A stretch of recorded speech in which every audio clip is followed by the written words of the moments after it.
Donc, quelles sont les 3 plus grosses erreurs qu'on peut faire lorsqu'on change d'alimentation, qu'on fait une transition vers une alimentation végane, végétalienne ou végétarienne?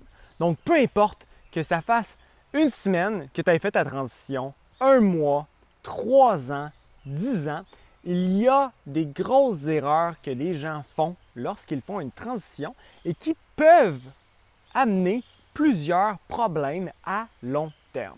Donc, c'est quoi les plus grosses erreurs? On commence avec la première directement. Donc, la plus grosse erreur que j'ai reconnue en aidant justement beaucoup de gens à faire leur transition, c'est qu'il y a beaucoup de gens qui font une transition vers une alimentation vegan pensant que ça va régler absolument tous leurs problèmes de santé. Donc, effectivement, il y a des bénéfices très grands à avoir une alimentation végétalienne santé. Par contre, vegan ne veut pas dire que tu manges santé. Puis là, je m'explique ici. Donc, vegan, c'est simplement de retirer les produits de source animale. Ça ne veut pas dire qu'on va mieux manger parce que dans les produits que les gens utilisent pour remplacer les produits de source animale, donc là, ici, je parle des produits industriels, donc des fausses viandes et des faux fromages, il y a, et de tous les autres produits aussi transformés, emballés, là, packagés, il y a une tonne d'ingrédients qui sont très nocifs. Donc, le problème avec ça, c'est que là, on s'en va vers une alimentation qu'on pense être plus santé. Puis là, on se lance tête première dans le soya, dans le canola, dans le maïs, des ingrédients OGM, des ingrédients raffinés, des ingrédients qui sont vraiment loin de ce qu'on retrouverait naturellement dans la nature, dans notre jardin, qu'on ferait pousser nous-mêmes. Donc, la grosse erreur là-dedans, c'est de penser, de faire un shortcut. Donc, de penser que, puisque je vais faire un changement d'alimentation vers le vegan, c'est nécessairement santé. Donc, il y a un aspect justement d'une alimentation végétalienne qui est basée complètement à base de plantes entières et biologiques, qui peut être une option qui est très santé, en fait, qui est l'option qui est très santé, mais le monde, justement, sont confus entre ces deux types d'alimentation-là qui ont d'une certaine manière le même titre ou le même nom, mais qui sont complètement différents. Donc, faites attention et puis, simplement, assurez-vous de ne pas vous lancer tête première dans ces aliments-là ultra malsains, ces aliments-là ultra transformés, de regarder en arrière des étiquettes des produits que vous achetez à l'épicerie pour vous assurer de choisir des aliments qui sont frais, qui sont sains, qui sont biologiques, qui sont remplis de nutriments et qui vont vraiment venir vous nourrir. Donc ça, c'est la première erreur. La deuxième erreur que beaucoup de gens font, c'est de commencer en faisant une transition vers une alimentation végétalienne sans s'informer. Donc, le problème là-dedans, c'est qu'il y a certains petits trucs qui sont hyper importants de savoir pour réussir à bien digérer les aliments à base de plantes. Puis on va en parler juste ici en ce moment. Donc, c'est quoi ces petits trucs-là? Puis là, juste avant de donner le truc que je vais vous donner en ce moment, je vais juste vous mettre un petit peu en contexte parce que ce qui se passe, c'est que lorsqu'on fait une transition vers une alimentation végétalienne, vegan, on veut manger plus santé ou on veut simplement arrêter de manger des produits animaux, habituellement, on est habitué de se sentir très plein, de se sentir rempli. Donc, d'avoir vraiment cette sensation-là d'un peu de lourdeur après d'avoir mangé. Donc, ça, c'est habituellement, ce que la majorité des gens vont définir comme étant « Ah, je suis satisfait, j'ai bien mangé ». Mais d'une certaine manière, lorsqu'on regarde ça d'un autre angle, c'est pas vraiment le cas. Oui, tu as la bédaine pleine de choses lourdes, mais est-ce que tu t'es vraiment nourri? Donc là, il y a ici ce petit débat-là que je veux amener, cette petite différenciation-là, qui fait en sorte que lorsque les gens font une transition vers une alimentation végétalienne, ils recherchent cette sensation-là d'être rempli, d'être plein, et c'est complètement normal. Donc, vers quoi est-ce que les gens vont se tourner habituellement pour avoir cette sensation-là d'être rempli? Vers les choses qui sont justement un peu plus lourdes.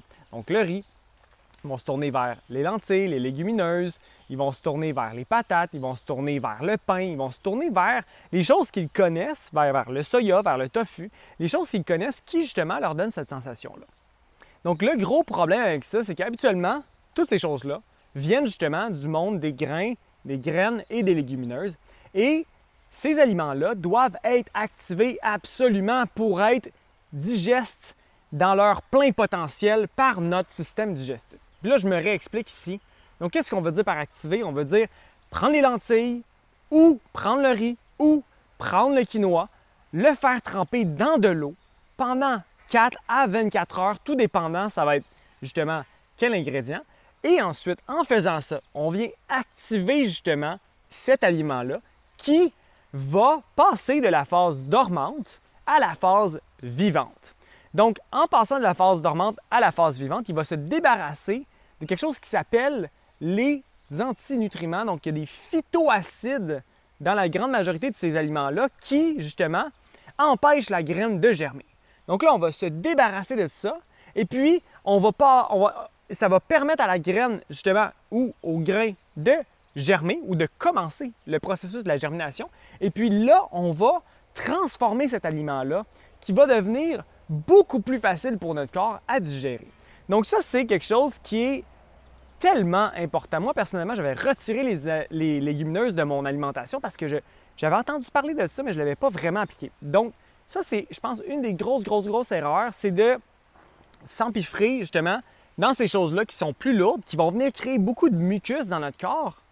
Et puis si on avait simplement pris le temps d'écouter, d'appliquer cette information-là que je vous parle ici, de venir faire germer les aliments, là, on passe vers justement une digestion qui est complètement différente parce que maintenant, on passe vers, on transforme ces ingrédients-là vers des ingrédients vivants. Puis notre corps digère tellement mieux les ingrédients vivants. Donc, ça va faire en sorte que notre digestion puis notre absorption va être beaucoup plus optimale. Ensuite, pour la troisième erreur que les gens font lorsqu'ils font une transition vers une alimentation végétale, une alimentation vegan, c'est de sous-estimer l'importance du pourcentage d'aliments crus et vivants que vous avez dans votre alimentation. C'est, je crois, le point le plus important pour s'assurer d'avoir une alimentation qui va être santé. Donc là, ici, je vous parle de tout ça dans le contexte justement de manger vegan, végétalien. Peu importe ce que vous allez manger dans votre vie, peu importe l'alimentation que vous allez adopter, le fait de manger un grand pourcentage de votre alimentation qui soit cru et vivant, ça va faire un changement drastique parce que les aliments crus sont beaucoup plus faciles à digérer, sont beaucoup plus faciles à justement défaire en morceaux pour notre corps et puis on peut ensuite beaucoup plus facilement absorber toutes les bonnes choses qu'ils ont à nous offrir. Bon là, attention ici, il y a certains aliments effectivement qui doivent être cuits ou qui peuvent être plus faciles à digérer lorsqu'ils sont cuits, par exemple des pommes de terre ou par exemple les courges. Par exemple, la famille des crucifères aussi peut être beaucoup plus facile à digérer lorsque on les a fait cuire. Donc, oui, il y a ce côté-là, mais je vous dirais qu'en général, on a besoin de beaucoup d'aliments crus dans notre alimentation. Et pourquoi? Bien parce que quand on les fait cuire, justement, on vient perdre justement les enzymes, on vient perdre cette chose-là qui fait en sorte que c'est facile, que ça facilite justement notre digestion de ces aliments-là. Donc, il y a une tonne de bénéfices justement à l'alimentation crue, puis je vais en parler dans une autre vidéo. Mais je voulais juste mettre l'emphase là-dessus parce que je pense que c'est très important de s'assurer qu'il y a une grande quantité d'aliments crus dans votre alimentation en général. Donc, c'est quoi les trucs que je vous donne là-dessus? Bien, faites-vous des smoothies le matin. Essayez de remplacer votre déjeuner par des fruits. Remplacez un repas dans votre journée par une grosse salade. Assurez-vous d'essayer de mettre le plus de verdure possible dans votre quotidien. Ajoutez des superfoods justement à votre quotidien. Mélangez-en un petit peu dans un verre avec un jus ou un smoothie sur le côté parce qu'il y a certains superfoods qui ne goûtent pas très bon. Donc, je vous conseille de le boire comme ça, plus en shot, et puis vous allez voir qu'il va y avoir des bénéfices à tout ça à long terme vous allez vous énergiser, vous allez justement vous assurer de venir nourrir votre corps en profondeur.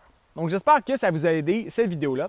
Si vous avez aimé la vidéo, eh bien cliquez sur j'aime parce que ça l'aide vraiment à ce qu'il y ait de plus en plus de gens qui connaissent la chaîne YouTube de KiloCru. Si vous avez des questions au niveau de l'alimentation, au niveau de la transition alimentaire, n'hésitez pas. Je fais du one-on-one pour coacher des gens qui font leur transition vers une alimentation végétalienne, vers une alimentation crue.